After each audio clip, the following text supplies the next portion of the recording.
Y'all seem to be drifting in slowly.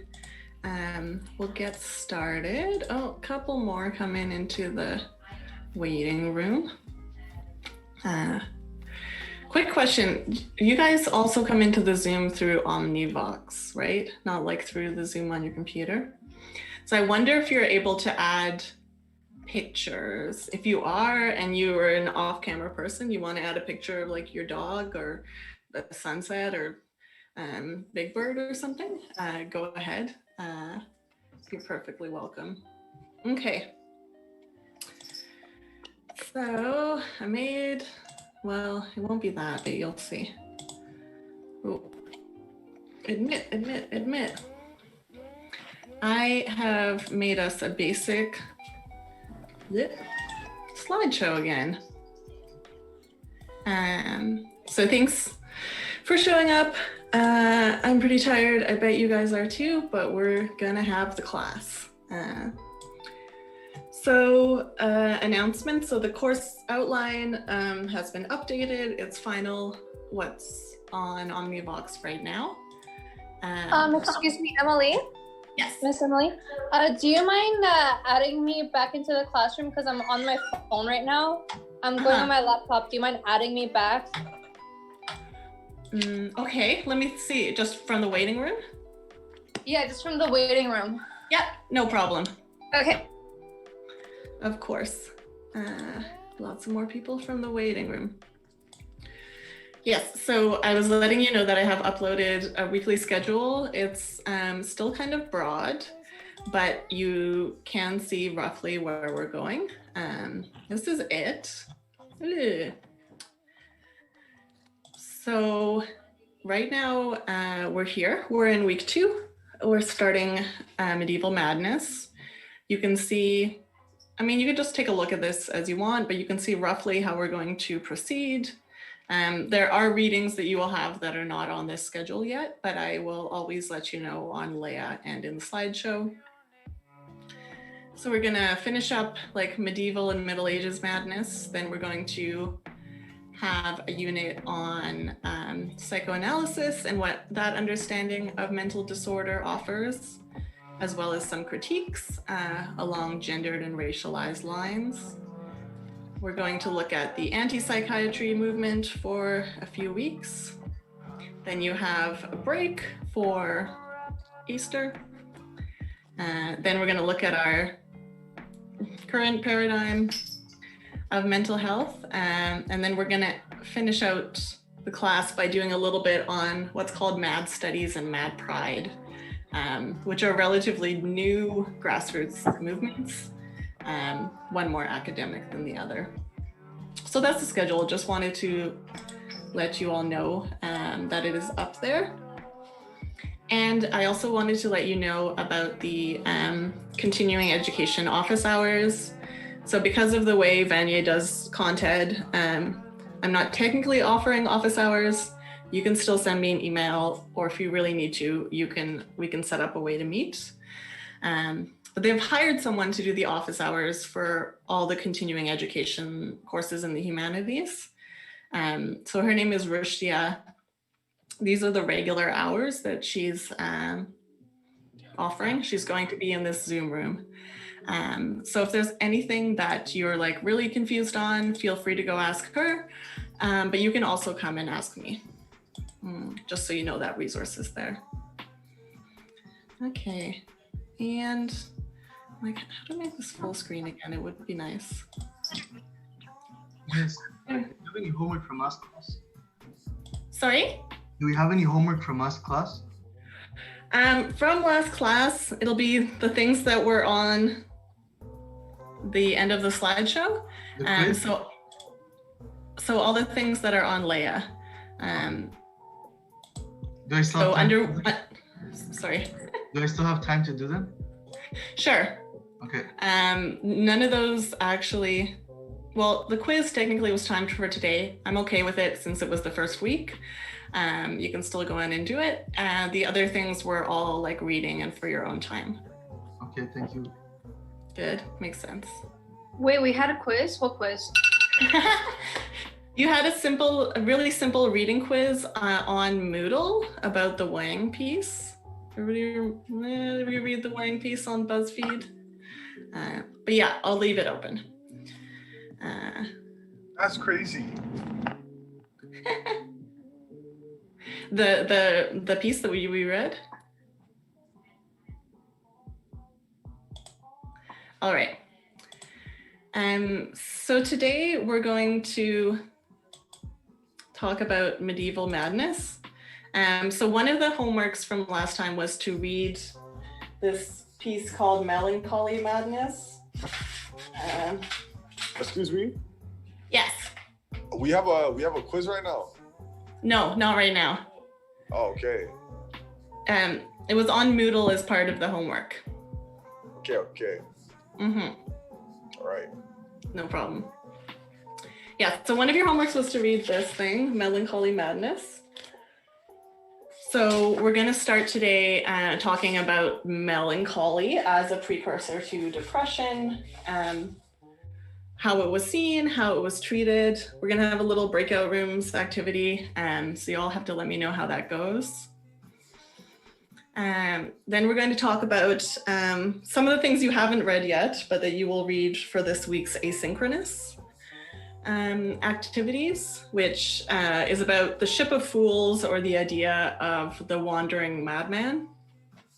And we're going to talk a little bit about water and the symbolism to connect the Ship of Fools.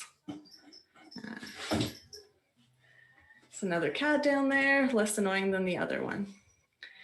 So first we're going to go into melancholy. What is it? As I said, hopefully you've read this piece. And I'm not there yet. I'm going to play you a short YouTube video about an example of medieval melancholy. So we can all get into the mood. Where is that? Oh yeah, yes, there it is.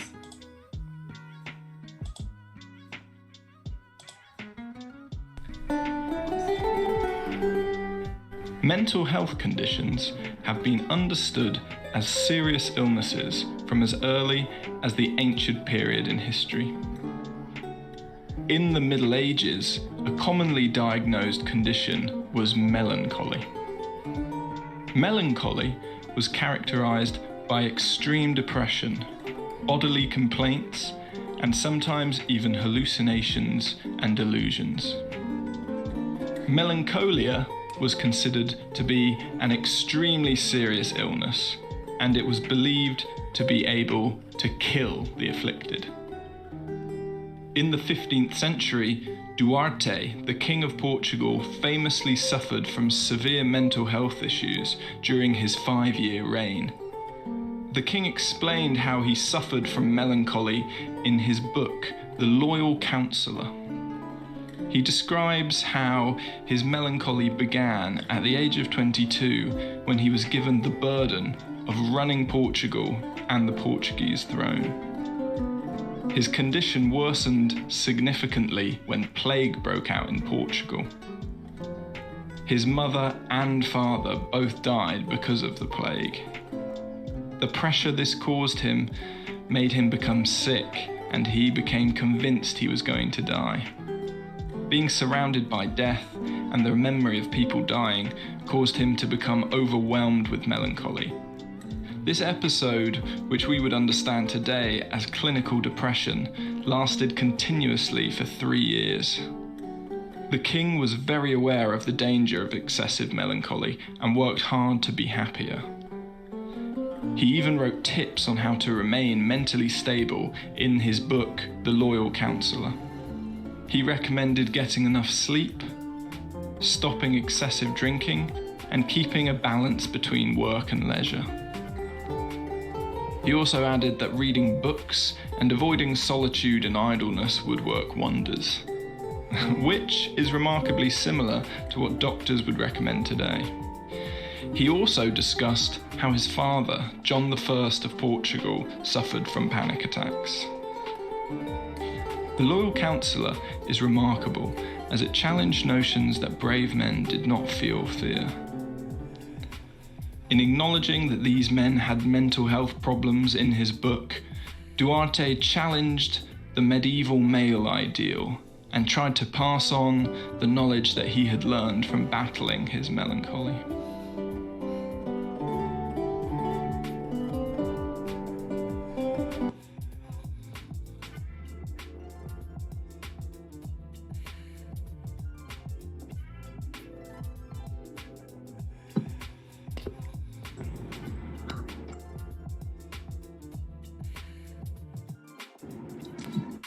Gosh, yeah, I've started doing this thing where I mute myself for the YouTube videos so I don't have to think about it. And then every now and then I forget. So thank you for letting me know. Miss, I had a question. Yes. Why do you have they and she next to your name? So I prefer that if possible, people use the pronoun they for me.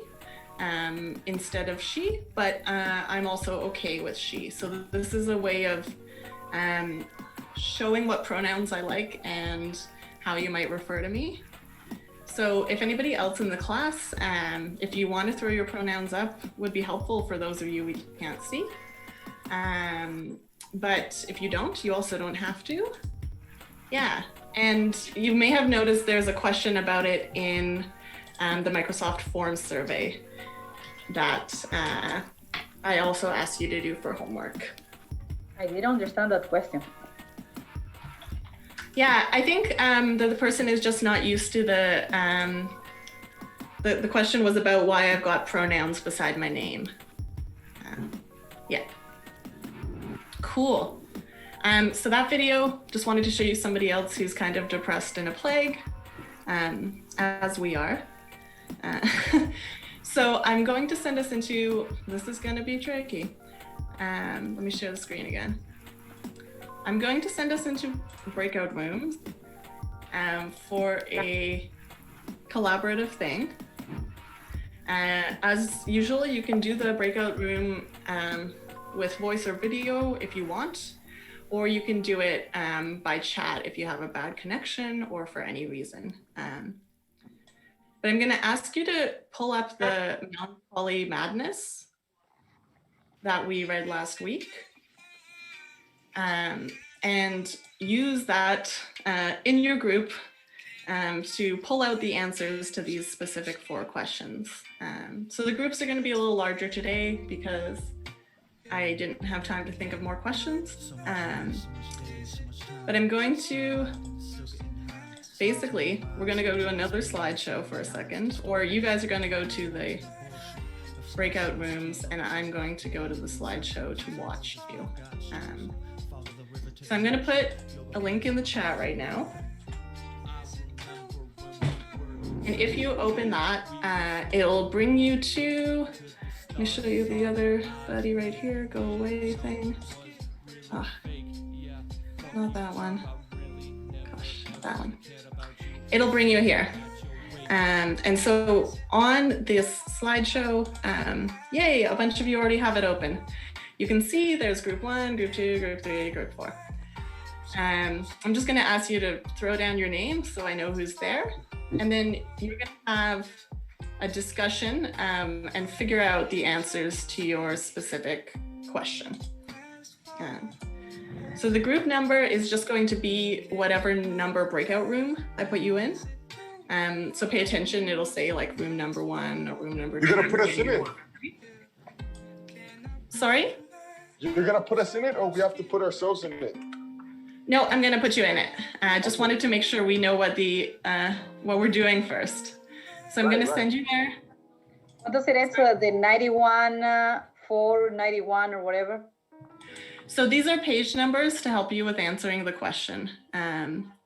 So I've given you each a question and I've given you roughly the page numbers on which you will find the answers. So I'm gonna send you there for about 10 minutes. I'm gonna snoop in the slides and watch y'all writing live. And then I'm going to bring you back and we're gonna have a discussion. Sound fairly good? We'll try it. Okay, I'm gonna stop the share. Make sure somebody's got that link. Breakout rooms. Breakout rooms. Okay, we're gonna have 4, so they're a little big, but it's the first one, so let's try it.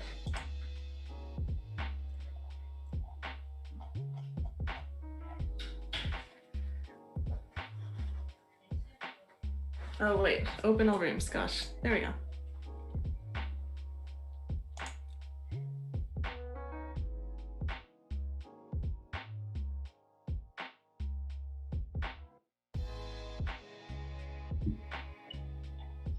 What's up, bro?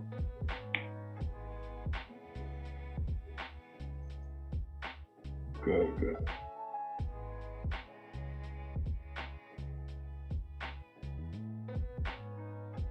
I don't even know what we're doing. I'm so lost. Did you do the quiz?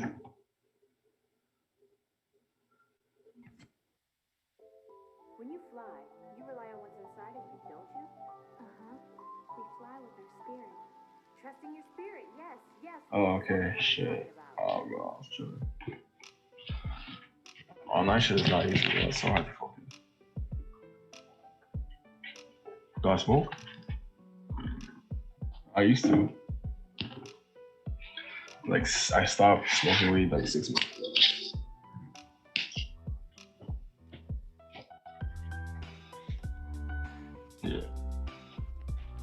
Yeah, bro.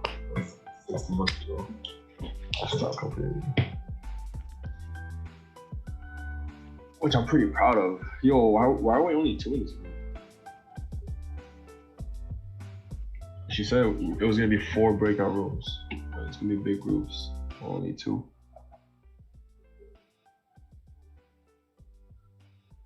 No way, I don't see them. I'm so lost, bro. Oh shit. Okay, there you are. Sorry. Hi, Sia. And Jansen, Fatima, Leah. Okay, so wait, for the questions, do we have to answer every single one or no? That's only this question, I think. Just group 4-1.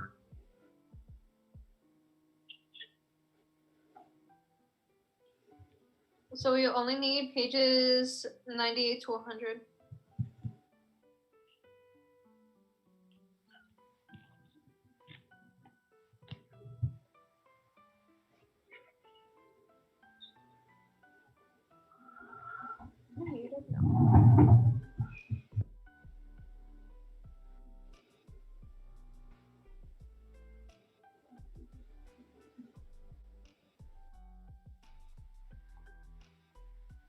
No one.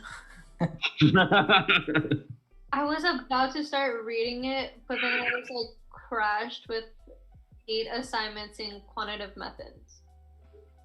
Oh, that's tough. Yeah. That's tough. Where do we find the text? Sorry, on Leah?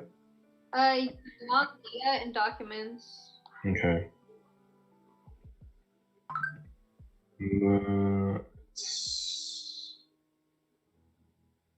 I'm sorry, it's the Wang thing, right?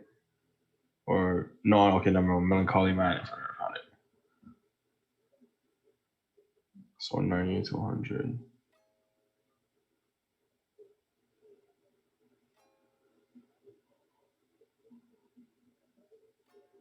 Does anybody know if this counts? I don't think so. I don't think it counts. I think she just wants us, or they want us to I don't fucking know. Oh my god. I feel you, Sia.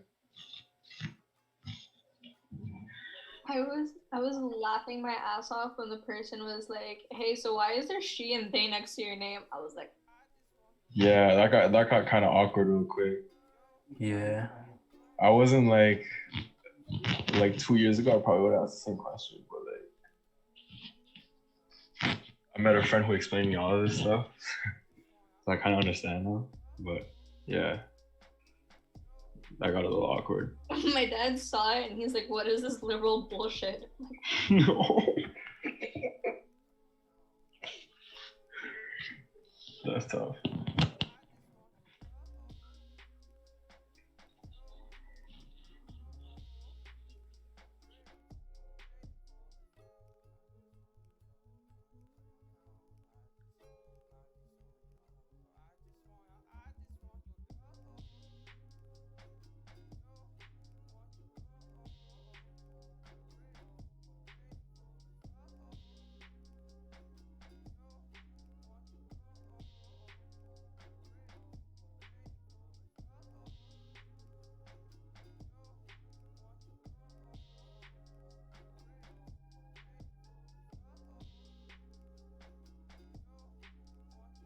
I'm gonna need some help. I don't understand the question. I understand 5 words. And they're what, use, to treat, and buy. Basically, they're wondering what methods were used to, like, by the Christian religious groups. Yeah, that's pretty much what they're asking. They would drink. Oh, Is that what it says in the text? no, but that's in my family. Wait, where's the text? It's on Leia. It's Melancholy Madness. It's documents.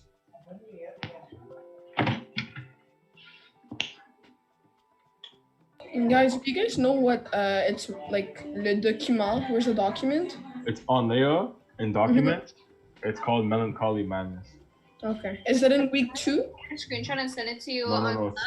See, it's not a week 2. It's on document. Oh, excuse me, week 1, sorry. That was you, man. That was it, bro.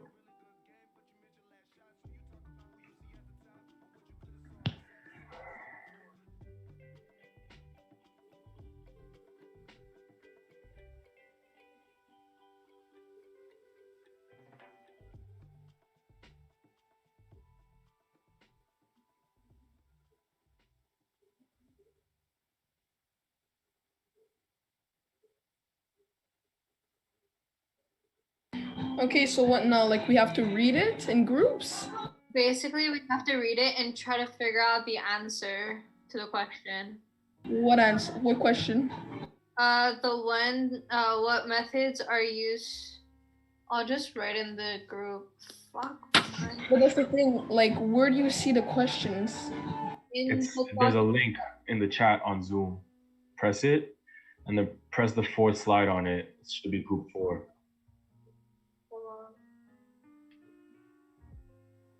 Technology work once, like please. That would be. Okay, got it. I feel eating.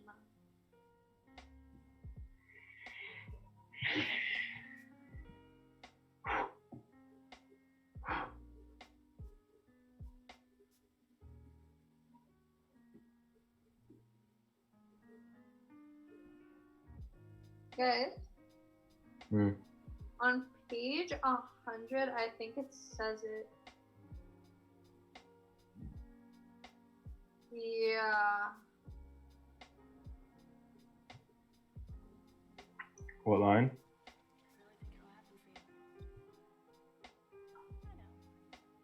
Hold on, I just fucking had it. What the? It's kind of like at the beginning after like 8 lines, à peu près, like. Okay, so what she means by how do they differ is it's how do they differ between the Christian religious groups?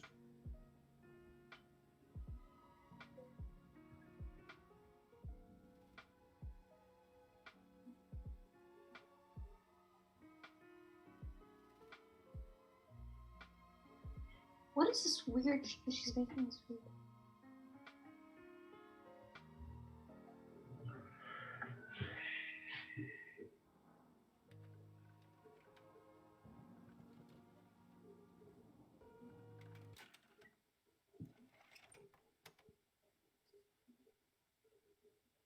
They're saying like they used witchcraft and shit.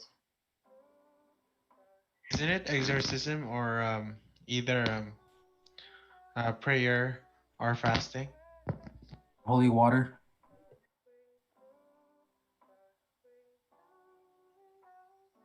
Did you say you need some vodka? What?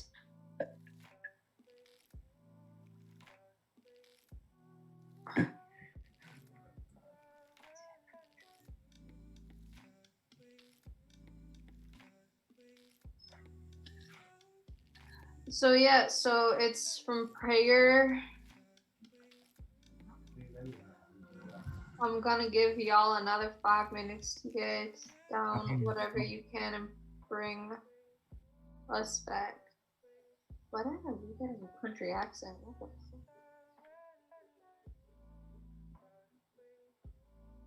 So do we all agree that it was like from prayer? What? They're making like a paragraph, bro. God damn. Fuck it.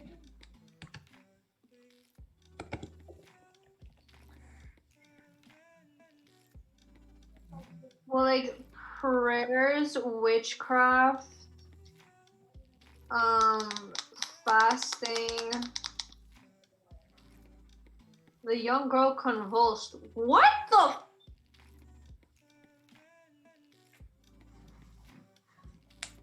She was cured, or the devil departed. What the fuck? Are they talking about like hurting little girls? What kind of pre shit is this? Please tell me.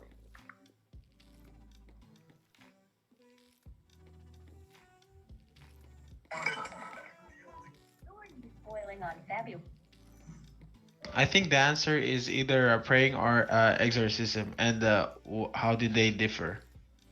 Let's put everything. Yeah, you said.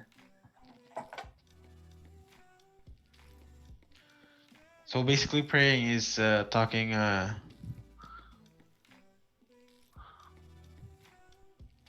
don't know.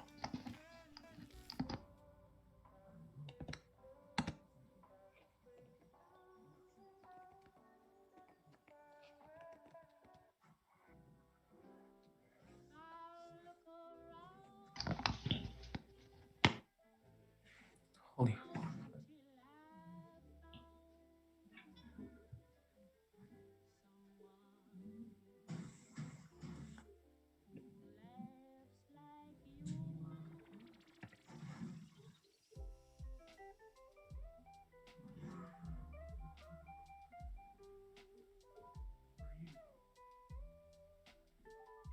Damn, we only wrote 2 words, bro.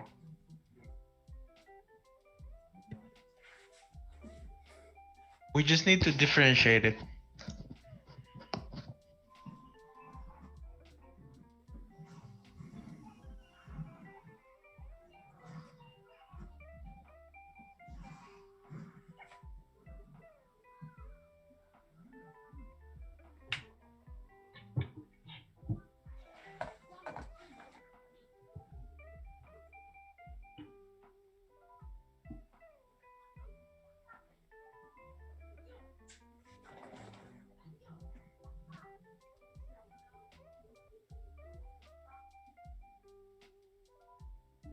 wait, guys, I think we got the wrong answer.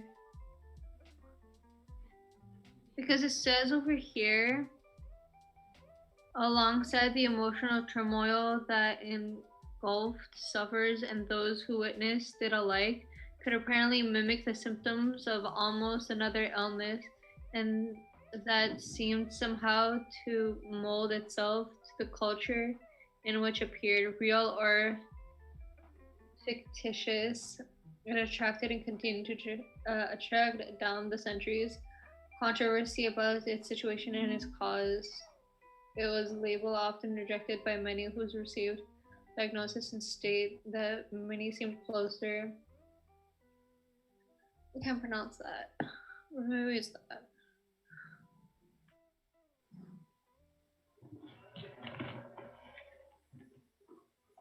Jason, you good? You good?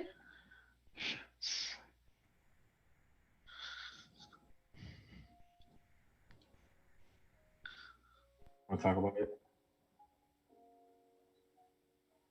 Want to talk about it?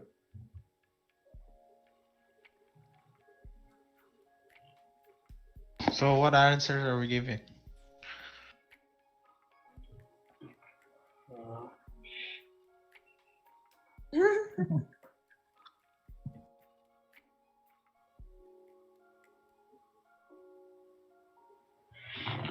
You guys hear me well, by the way?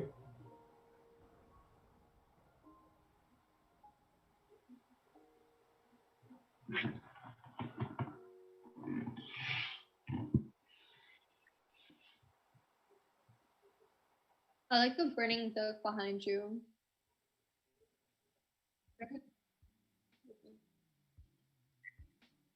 Really? It's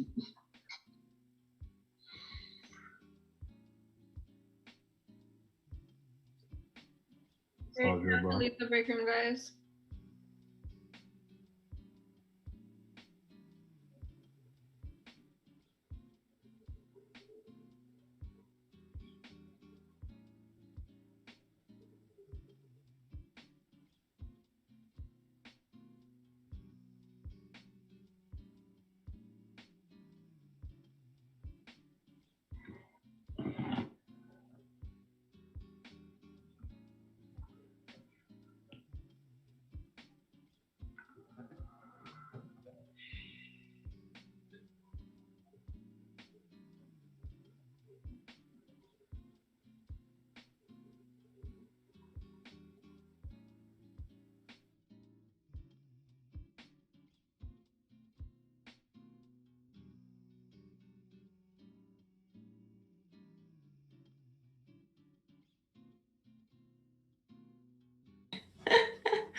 So it was kind of too short for you. Okay, good to know. Definitely won't make it shorter than those. Sorry, my camera is not working. I'm sorry. That's okay. You never have to have your camera on, so anything that's more useful for you. Okay, so let's see what you came up with. Let me oh gosh, open up. Then we can share the screen. Okay, so I thought that this would be good in part because it gets you started on making notes together, and it also helps us figure out, present, what happened. So team one better than everyone else. Thanks. Anyone from team one, if you want to say something about what you wrote, you're more than welcome. Otherwise, I can definitely go over it. So you'll notice that some of the methods, what do you guys think about these methods that we use to treat melancholy? Do they seem good? Do they seem weird? You know, they seem very medieval. Mm-hmm. Sounds exactly like what you'd expect. Some kind of cruel, some kind of not, you know? Mm-hmm. Yeah, pretty much the medieval setting and all they did. Whatever Very works, terrifying. works. Whatever works, yeah. You know, it's not that far off from what we do today. I was surprised that they didn't mention human sacrifice, though. I mean, like if you read this, it sounds like they were seriously considering that. Mm-hmm, mm-hmm. We're definitely going to be looking at, so we're going to be looking at next week more about possession, madness as possession, demonic possession, or madness as mystical insight. So we will see some of the more lethal versions there. I do think they were onto something though when they said exercise both body and mind. Mm-hmm. Because even today, and even in the pandemic now, you see that a lot of people, when they're not doing that, when they're just at home, like sitting around and stuff, it seems that they've been growing more and more what the medieval people would call melancholy. Yeah, I mean, I feel more melancholic the less I go outside, and it's hard because it's cold right now, so nobody wants to go outside, right? So there's this kind of mix here of treatments. There's like the really bloody ones we might expect out of the past. And then there's some that seem quite respectable, right? Quite normal. That makes sense to us. Also, I feel like if it's basically they had like a board and they just threw something at it and whatever stuck. If it worked, it worked. And if it didn't, well, let's hope they didn't die.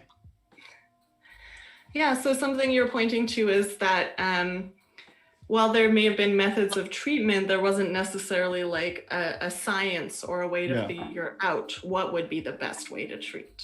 Yes. Mm-hmm. Excellent. Cool. Thanks, group one. Now we know. Oh, Hattie. Yes, I see that generally they're trying to promote productivity. I think it's just to have like a feeling of achievement. Mm-hmm. It's much better than just doing nothing, because at the end you just left with thoughts like, what am I doing nothing and all that. It just makes you feel worse. So doing something, especially something that you really like, it improves your mood tremendously. So hashtag medieval self-care, you know. Exactly. Right. And another one in the chat. Yeah. So some of these things, even, right, like we might think of something like cupping as like more extreme, but it, at the very least, it like feels like your body goes through something intense and then you're done, right? In the way that like a very intense massage would. So it really affects you on that level. Oh, more hands. Charles. What exactly is cupping? Oh, cupping is really cool. So there's been a resurgence of it recently, but it's basically like the use of like usually hot glass cups, like round and open at the top. And they apply them to your back for a while so that it kind of like suctions. Oh, and it leaves those like bumps on your, that's nasty. Yeah, it leaves kind of like bumps, or like it almost looks like bruises, right? So nowadays it's something that we mostly see in alternative medicine, whereas in the medieval times it was considered to be regular medicine, right? Oh, more chat. They do that for a butt lift, really? I had no idea. Okay, so I guess everyone has good butts and are less depressed. Amazing. That's crazy. Okay, so let's look at question number 2. So group number 2 talked about how is the conception of melancholy different from our modern understanding of depression. So does anyone from the group want to comment on this? If you don't, yeah. Okay.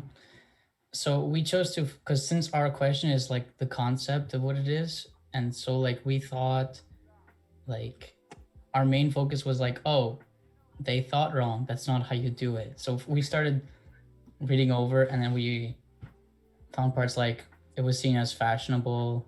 Like nobody thinks that now, right? So yeah. We just, I don't know.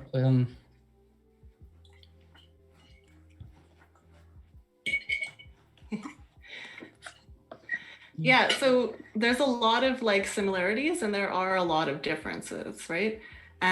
So you could say that depression is not necessarily seen as fashionable nowadays, even though it's commonplace, right? We're normally not like, ooh, they're depressed, that's cool. Or like in the past, there may have been more of an association of depression with like creativity, right? And I think nowadays, although some people still think about the depressed genius, we're also more likely to say, well, you might do better if you weren't, right? Definitely, right? This idea that melancholy is like permanent, that it's very, very long, and that in some ways we have a disposition towards it. I think you could say, I'm like, oh gosh, now we say that we have like genetic or biological or family predispositions, but we don't think of it in this like personality type way, right? Yeah, so you said melancholy is a mood, right? Melancholy, we could say in some ways is closer to sadness. It runs together, sadness and depression. But Miss, isn't melancholy when you're like super happy or something? Or that's euphoria? That's euphoria. Okay, my bad. But that's good. You answered your own question. Okay, I didn't know like which one was which. No problem.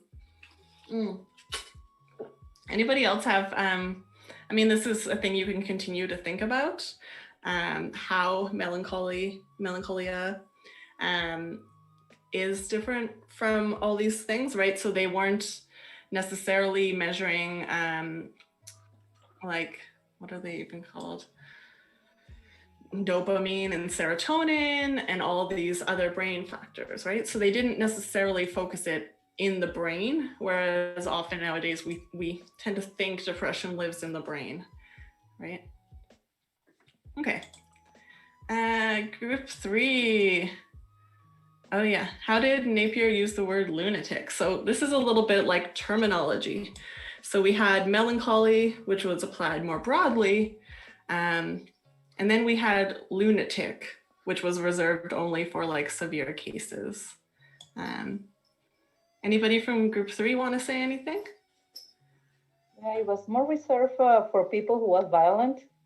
And so more or less like what we now call schizophrenic.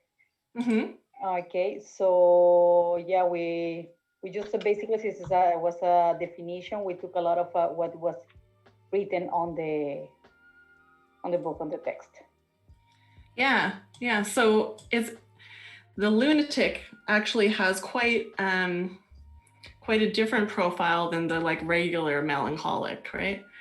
So the regular melancholic has the more of this like sadness, maybe kind of like being stuck in one place, slowness, and the lunatic's really the one in this case, right? Who's acting out, who's causing, you could say social problems, right? Problems with others. It's not only a type of isolation. I think it's like, because lunatic is when you call like someone crazy. Like, I think it's like more than crazy. Like it's like mental issues, schizophrenic outbursts and stuff like that.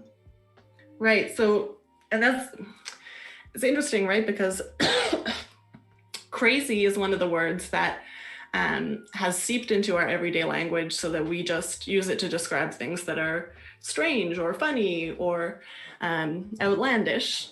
But lunatic is actually a word, I would say, we use maybe even less than they might have in medieval times, right? That's one that's like really, if you want to make a point about somebody, you use lunatic. And originally it was thought to be connected to the moon cycles, right?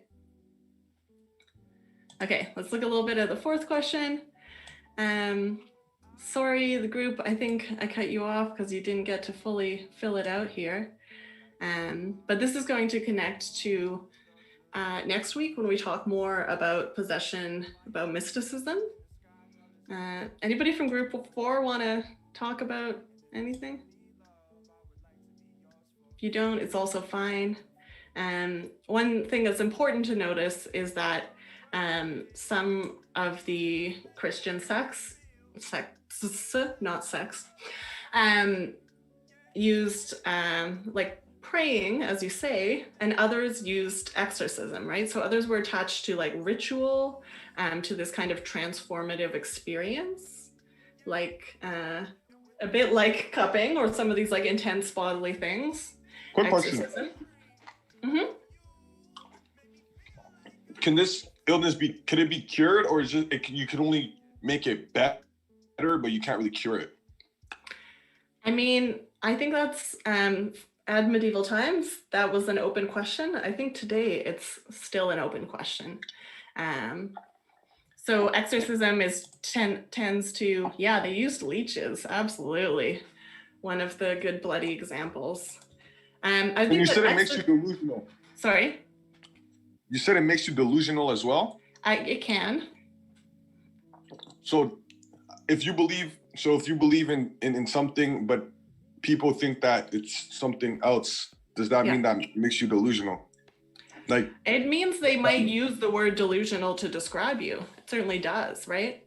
And we're not saying that means you're truly delusional, but that maybe they would use the word lunatic or crazy Okay. Maybe sometimes people are proven wrong, right? So there's definitely people who like make a bold statement about something and people go, no, that can't be. That can't be. You don't understand. And then 20 years later, it turns out they were right. Or they call out something and then everybody else also says, yeah, you're right about that. So one of the things is that all these terms, including delusional, they're in a way they're social terms, right? They're not necessarily that like I can look at someone and see like what receptors and transmitters are firing in their brain and know whether they are like objectively delusional or not.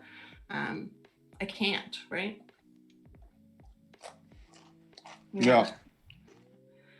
Yeah, so exorcism definitely would be, we'll talk about it more next week, but it would be a method that's thought, right? Like exorcism's like you like pull the devil out of your body, right? And then it's gone. So that would be seen probably as more of a cure than a treatment.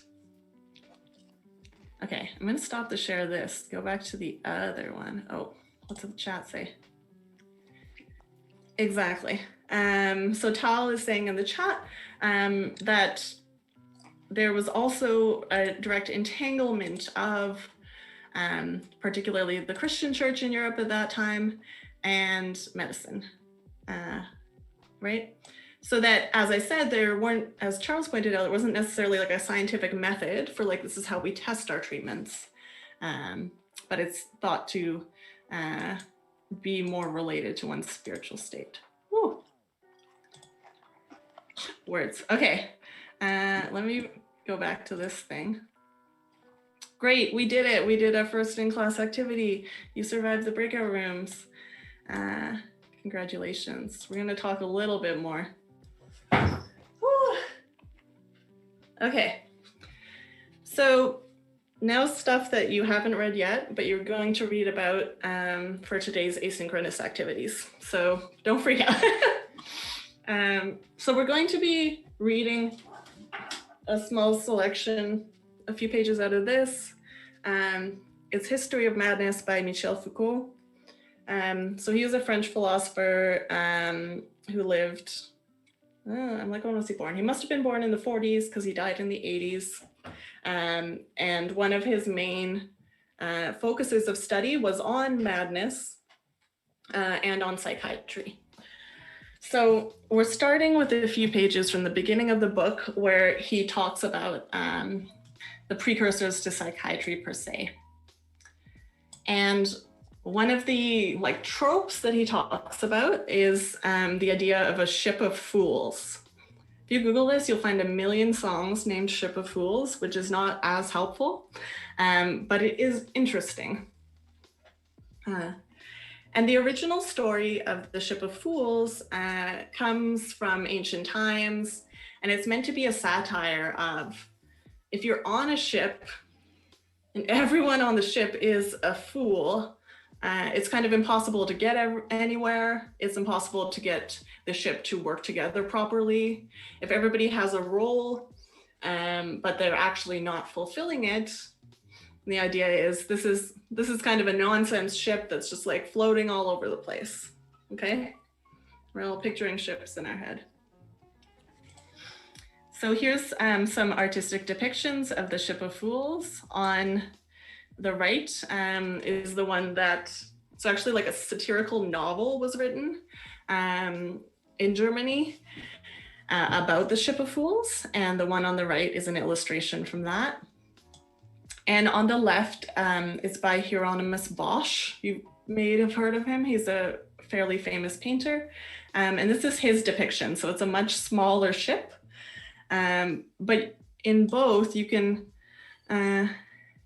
see some clues of why they might be fools or why we might think they're mad. Anyone see anything?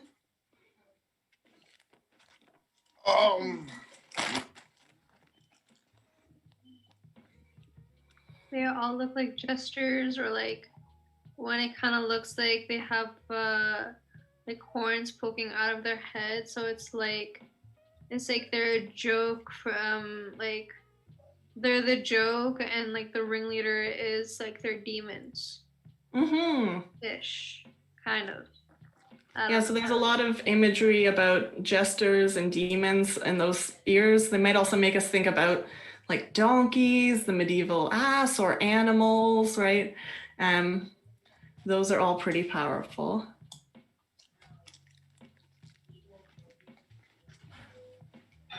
Anybody else? What's going on in the one on the right or the left?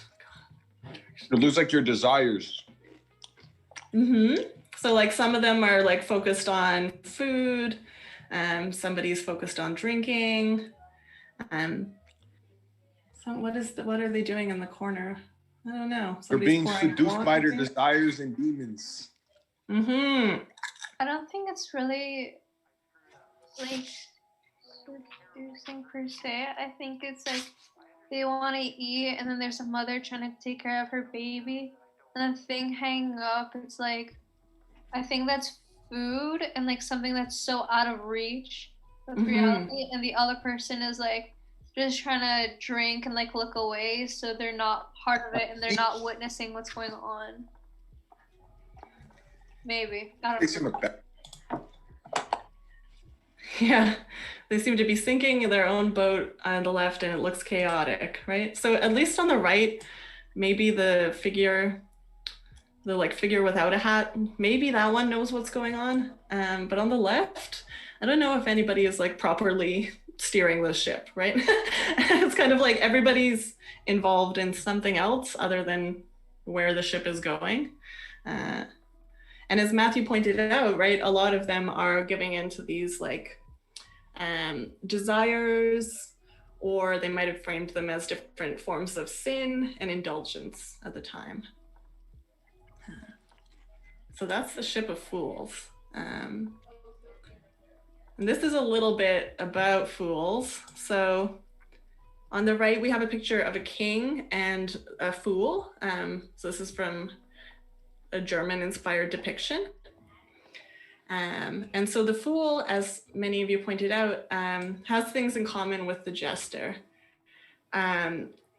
So folly as a term referred to madness, also idiocy, what we might call developmental disabilities today, and dementia or forgetting things. And so folly, right? Folly is a word we just like straight up do not use these days. That's interesting. Fool is one that we still do use. It doesn't seem to be attached to madness as much as it is like being gullible or naive, right?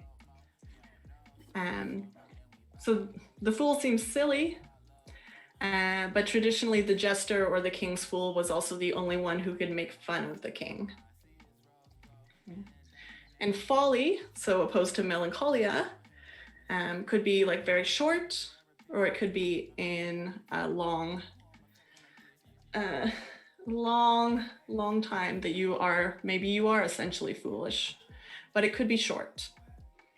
And it has this underlying idea of being set or oriented in the wrong direction, so that in anything, there's the idea of like a task at hand or what we should be paying attention to. Most of the time, the fool is not. What do you mean by challenge the authority? Yeah, so in a very literal way, often the court jester was the only one who could make jokes about the monarch. So if there was any like satire, any sort of making fun of, undermining, that the fool was able to do it because he had the excuse of it's just a joke, right? Yeah. So you might think to like contemporary comedians who provide like scathing critiques of political leaders. In many cases, they get away with it because they're comedian, right? Because it's seen as part of the shtick. Yeah. So the fool is the one who you tell him to go that way, and he goes that way. Yeah, Matthew? No, I heard what you said. Yeah, I got it. Okay. Oh, there's something in chat. Somebody's pointed out to me in chat that the Fool in tarot, so if you know about tarot cards, they're used in very different ways, but they have characters, right? And the Fool is somebody who's ready for a risk. The Fool is somebody who's going to take chances. A risk taker. And exactly, a risk taker, not necessarily stay to the path. Super good. Y'all got it. Okay. And so that's the Fool specifically. And this is related as well with the Ship of Fools, Fools, to the issue of expulsion and wandering.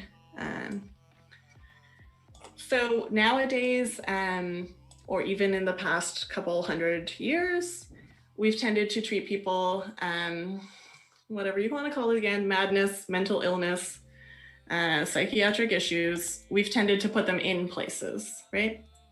It may be in different sorts of places, it may be an institution, it may be a group home, but there's a paradigm of like enclosure, right? Or keeping these people safe in a certain way. And for most Just one more question. It was about folly. Mm-hmm. What was that? What was folly? Folly. Yeah. So folly is like, it's like the noun version of fool or foolishness. So a fool is someone who has folly. All right. Mm-hmm. Good. Yes. So if the Fool got in too much trouble, or if he was on a ship, typically in the medieval times, they would be expelled from a town or region. So this would probably apply more to the cases of, I lost myself. More to the cases of social problems than pure depression, right? So the melancholic, as long as he stays at home and isn't like troubling anyone else, you could probably let him be. The lunatic, they would be one that maybe you would say, no, you're causing too much trouble in our town. We'll just lock you out of the town gates. We'll go drive you to a nearby rural region, and we'll let you wander. So the idea of, it's really interesting that now, I mean, it's not interesting, but it is. Many homeless people are people who are dealing with mental illness, right? And if we go all the way back to this, madness was being treated with an expulsion, right? Treated with, now you have to be itinerant. Where in Montreal, we hear about les itinérants, which is the French word for homelessness, right? So in some ways, it's kind of come full circle in unfortunate ways. But one of the primary experiences of madness in the medieval times would be that you would be set to wander. And this wandering happened just walking through the countryside, but also on the ships. So some people challenge Foucault on this, others don't, but he holds that there were actually some ships on the rivers in Germany that became kind of literal ship of fools, where people who were mad or fools could get together and sort of sustain themselves in a hodgepodge way, not in an organized way. So you're going to have a piece on the ship to read, and you're going to have a piece on expulsion and wandering to read this week. Does it make sense so far? All right. Oh, something in the chat. Yes. Thanks, everybody. Okay. And so this will be the last thing that we talk about for today before I send you out to the asynchronous things. But one of the reasons why the Ship of Fools was so powerful is because there was an association of water, specifically bodies of water like the ocean, with madness. So this is a quote out of part of what you'll be reading. You don't need to write it down. You'll have a link to the slides. But it says, right, for numerous religious mystics, the idea was that our soul is getting tossed around by something, by forces outside of us, like the sea. And then on this analogy, the return to sanity or leaving madness would be coming back to solid ground, would be leaving the ship, coming back probably actually to organize society in a town. So I'd love for you all to do a little brainstorm for 3 minutes on your own. Grab a piece of paper or open a note in your phone or open Microsoft Word. Why is the ocean crazy, or why does the ocean make you crazy? What kinds of aspects of water might make you think of madness or insanity? Yeah, let's take 2 minutes, write some things down. Miss, can I answer now? Sorry? Can I answer now? Sure, yeah. If you have ideas right away, you can throw them out there. I feel because let's say you're on a ship stuck in the water. Mm-hmm. You have no idea what's gonna happen. There's a lot of hazards that could happen, and you're sort of lost, and you don't know what could happen to you. So you could stress and get mad because you don't know the circumstances. Yeah, so there's a lack of control, right? If you're out sailing on the ocean, and there's a lot of unpredictability. Great. Tal?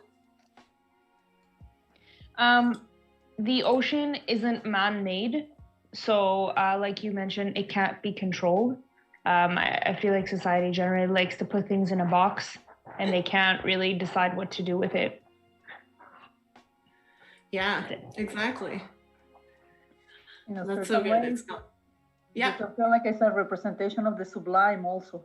So it's you're a lost in there. Yeah. So it's beautiful and it's dangerous, right? Yep. Maya? I know, it would drive me crazy to be left in the middle of the ocean. Absolutely. Yeah, Maya? I think it's not sailing, but I think because you know how there's different types of fishes. There's fishes that might not attack you, but there's fishes that could be really scary, poisonous. So there's different levels, I would say, and that's kind of mental illness, because some people could have a type of mental illness and it's not that bad, but some people could have the same mental illness and it's gonna be really bad, like the text we read about schizophrenia. Yeah, that's super interesting because it also the danger is not only the water, the danger is all the things that are in the water, right?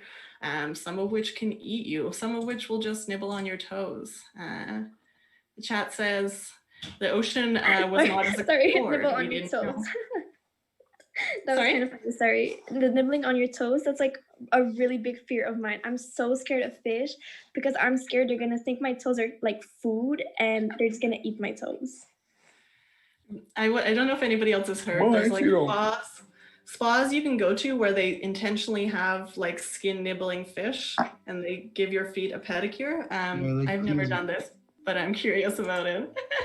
Funny. It actually feels nice. I've never done it in a spa, but I've literally stood out in the middle of a river and had that happen. Surprisingly, it feels pretty good, relatively speaking. In Greece, there's fish that would bite your skin and then they would wait until it dried up and there was a scab and then pick at it numerous times. And each time I would scream and children would start crying. Parents would be terrified because they would be like, "Oh my God, it's a shark," and I'm like, "No, it's just fish, like touching." You have me." a foot fetish. Oh God. Yeah, we have something in the chat, right? Noticing that crossing the ocean alone is really hard. You do need a whole crew of people, right? You need even at minimum somebody to keep watch while you're sleeping. Yeah, Charles? So I don't know if any of you have actually been on a boat in the ocean, but when you get out to the middle, there's literally one, nothing in sight, and two, that water, you know it's very deep, but you don't know how deep it is, and it doesn't turn blue or anything. It's black. It's pitch black the whole way around in terms of the water. You look at that and you stare at it long enough, especially if you're looking like over like whatever is blocking you from the water, it can be pretty scary. And yeah, Moana did go through it alone. I agree. We don't all have to Even be the guy Moana. from Life. Yeah, you said Life of Pi, right? So there's all these depictions, and not only depictions, but also stories of madness at sea, right? I'll provide that. So there's often really poor nutrition if you're on a boat. We know that people got scurvy. There's the isolation. There's the lack of control. Hattie? Yes, about the ocean. Well, it's more specific to the stories about a part of the ocean, the Bermuda Triangle, where like people go through it and never being seen again, and communications lost and all that, or like crashes, end up in the ocean, nothing, like just nothing heard of them except their last moment being alive. And also, I want to touch on what Charles said about the darkness and all that. I think it relates to the concept of the void. When you look at something empty, like as if you're in a cliff and see the height of where you're at, or something really dark, like can't see anything, it attracts you more and more towards you question yourself. I should maybe jump. What will happen? I saw it in the video, like just if you see the ocean long enough, you keep thinking about it. You almost don't think and just do. You just fall towards it. You know? And if you do end up doing that, or even just accidentally falling in, there's no one that's going to save you. And if you fall in, that water is so powerful that you're not coming back. Exactly. What if you don't want to come back? Well, that's a different, that's a whole different bag of worms. So. Yeah. I think it's really interesting you're pointing to this seductive nature of it, right? So like the ocean is so dangerous and we're so scared of it, but we're also like, oh man, wouldn't it be, like there's a reason why people surf, even though it's incredibly dangerous, right? But Miss, I think you would get more like paranoid and scared instead of angry. Who? The ocean? Like if you're in the ocean, I don't think you're gonna get that like mad. I just think you're gonna get like scared and paranoid. Yeah, so like mad, not as we use now for angry, but mad in the old version, which is more like crazy, right? So that we can be careful with these words. Okay, great. So you guys have a lot of feelings about the ocean. This is super good because we're getting to the heart of, right? Like how did these metaphors come about? Why is the Ship of Fools powerful? Why is it a ship? Because we can attach them to the sea. Good. Oh, more in the chat. All right. So we're almost done for today. I'm just gonna. So I'm gonna show you. The slides are up on Leia already, but these are the asynchronous activities you have to do for this week. So you're gonna read a little bit from Foucault about the Ship of Fools. This word Stultifera navis is just the Latin name for Ship of Fools. So you're gonna have about 5 pages to read on that. You're gonna have 4 or 5 pages to read commenting on Foucault and talking about wandering in general. There's a short like popular article about a book that I'm trying to get my hands on, but none of the libraries seem to have it, on the history of seasickness and madness at sea. There's a video on possession and mental illness. It's with an Orthodox nun now, but she talks a lot about religious views of possession. That will be helpful for next week. And I made y'all a video. I tried to be in the video, but I think I recorded it wrong on Zoom. So it's just a PowerPoint with me talking over it. But it's about a 10-minute video to get you started on the assignments. Because if you've seen in the course outline, there's 6 short assignments. They're gonna be about 1-pagers. Everyone's very concerned for Charles, I'm glad. Please make it through this class. And so that video is just going to give you an idea of what I'm looking for in terms of format, in terms of content. And we're going to have those every couple weeks throughout the semester. So watch that, read those things. That's all you have for homework this week. Next class, we're going to talk, as I said, more about madness as possession, more about, which is like being led astray by the devil. Also madness as mystical insight. So we're going to talk about like saints and people who may experience things today we would call mental illness, but say that they have a connection with God. I'm going to give out the first response instructions. So basically, like, watch the video. There's also going to be like a PDF, a doc about it. And I'm going to tell you, like, out of these 3 things we read, pick one and write a response to it. And you'll submit those. Well, I'll tell you it all next week, but you'll end up submitting those on Leia just as like a PDF or Word document.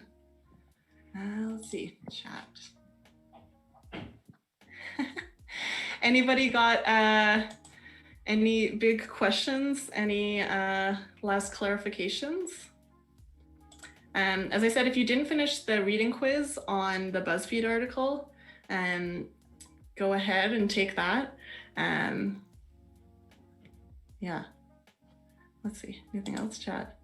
On Moodle, you said? It's on Moodle. Yes. Moodle is clunky, but oh god, it's this terrible online platform that we have. Honestly, so Moodle was around when I was your age, and it looks a little bit better, but it doesn't do much more. So I can let me show you the not that one. There we go. Moodle. So if you just Google Moodle Vanier, it'll take you to the right place. You can go to this one. It looks like this. It's annoying. Up here. Did it get fixed? Last time I tried to get on, it didn't. Yes. Yeah. Sorry, that's in part me, but it should work this time. So go over here to log in. You have to make sure you use the O365 because it logs in with your Vanier email. It remembered me. This part will look slightly different for you, but if you go here. We also can't see anything. You're not sharing your screen. Oh no! Okay, this is true. Let me, it's the end, almost the end of class. I'm going crazy. Okay, so this is what it looks like. Ooh, yeah, sorry for the chats. But up here is where, yeah. Okay, let me log out again so you can show you. Look, it's the Moodle. It's a terrible online platform. Here we go. As I said, log in.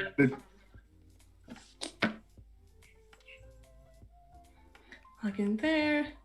You can go here.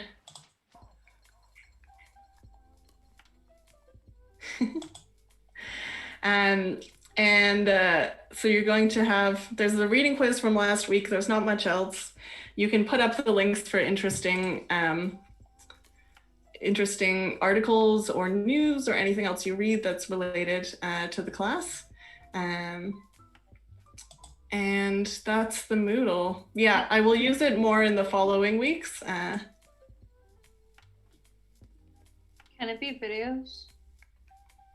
Can it be video? What do you mean? Can we put videos on Moodle? Can I give you more videos instead of more Moodle? No, like if I want to share something, can I put it in Oh, a yeah. video? Yeah, you can definitely like put a video link or a link to a YouTube thing. Any of that is fine. Just like last class, somebody sent me a direct message with a link to a really interesting article about different ways of treating schizophrenia. So these kinds of things that are related, not directly. Excuse me, I got a question. How much is the one quiz worth for? This quiz is just a reading quiz, so it's just Oh. for your participation. Okay, but the following quiz that you will post to be worth for an amount of grade or something, or the pages. I'll let you know every time. Oh, okay. All right. Thank you. So some of the quizzes will just be, you just have to fill them out, but it doesn't matter what grade you get. Mhm. Some of them will be graded. But we'll have a quiz every week. Not necessarily. Okay. Yeah. All right, So thank like you. this week we have no quiz except if you want to finish up last week. So we just have to read like the documents that you posted on week 2 for next class. Yep. So read the 3 things and watch the 2 things. All right. Sounds good. Good. Thank you. All right. Everybody good? You're gonna post the. Oh no, it's okay. It's okay. It's all good. Thank you. No problem. Oh yeah, oh look, there's anime playing in our very screen. Excellent, One Piece. Anybody have any other questions? Oh, something in the chat. Miss, is the class over now? Yeah, that's what I was gonna do. The class is over. Please step away from the screen. Bye, Miss. Oh, somebody asked one more time about Moodle. Okay, if you want to leave now, you can leave. If you want to stay and watch me open Moodle, I will do that. Thank you. Yeah. Just saying, I'm gonna leave. Doesn't mean I got hit by a train, I swear. Good, please don't. Okay. Well, I mean, not today. I'm planning on it tomorrow, maybe. We'll see. All right. It depends on if the madness gets to me, you know? Don't go in the ocean. No. Thanks, everyone. All right. Miss? Yeah. Okay, so like the thing, I'm gonna send you the video that I think is really, really cool. Mhm. But I'm like writing, like, I'm not sure if this is appropriate. That's why I'm not like posting it on Fanye. Like I want you to like be like, okay, this is like good, or this isn't really like school appropriate, because I don't want to get in trouble or anything. So I'm gonna send it to you by Mayo, and if you can like get back to me to tell me if it's like good or not, like that would be Yeah, good. that sounds fine. Okay, thank you. Yeah. Have a good night. Yeah. Okay.